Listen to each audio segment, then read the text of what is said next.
ជំរាបសួរពុកម៉ែបងប្អូនថ្ងៃនេះនាងខ្ញុំមករៀបរាប់អត្ថប្រយោជន៍ផ្លែក្រូចសើចផ្លែក្រូចសើចត្រូវបានគេស្គាល់យ៉ាងទូលំទូលាយនៅក្នុងជីវភាពរស់នៅប្រចាំថ្ងៃនិងត្រូវបានប្រើប្រាស់ទាំងក្នុងការធ្វើម្ហូបឱសថបុរាណនិងការថែរក្សាសុខភាពនិងសម្រស់ខាងក្រោមនេះជាអត្ថប្រយោជន៍សំខាន់មួយចំនួនរបស់ផ្លែក្រូចសើចនិងស្លឹករបស់វា 1. ថែរក្សាសក់និងស្បែកក្បាលបំបត្តិអង្គែ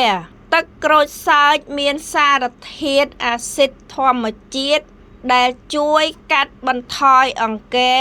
និងការរមាស់ស្បែកក្បាលធ្វើឲ្យសក់ភ្នែកភ្លឺរលោង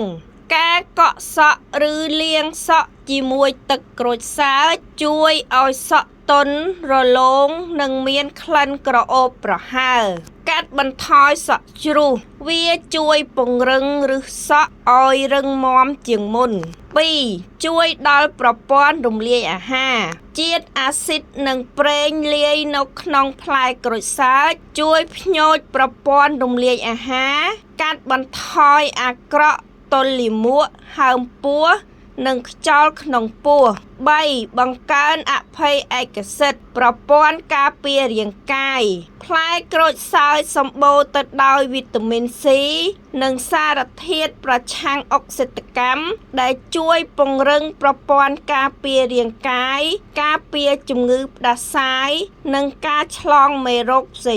ងៗ 4. សុខភាពមាត់ធ្មេញសម្បកនិងទឹកនៃផ្លែក្រូចសើចមានសារធាតុប្រឆាំងបាក់តេរីជួយបំបត្តិក្លិនមាត់ធ្វើឲ្យខ្យល់ដង្ហើមស្រស់ថ្លា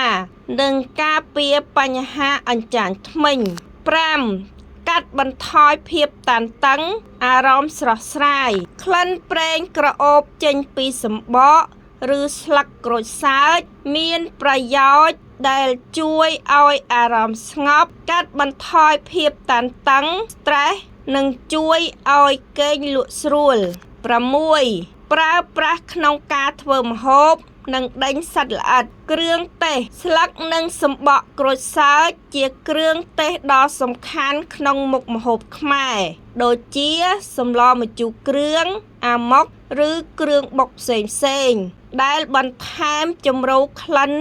និងរសជាតិដេញសត្វល្អិតក្លិនឆួលប្រហើររបស់វាអាចជួយដេញមូសនិងសត្វល្អិតតូចៗបានយ៉ាងល្អ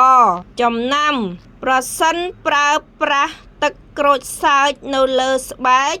ដោយសារវាមានអាស៊ីតខ្ពស់គួរជៀសវាងការត្រូវពន្លឺព្រះអាទិត្យផ្ទាល់ភ្លាមឬគួរលាយជាមួយទឹកដើម្បីកាត់បន្ថយការខ្សោះក្រហាយស្បែក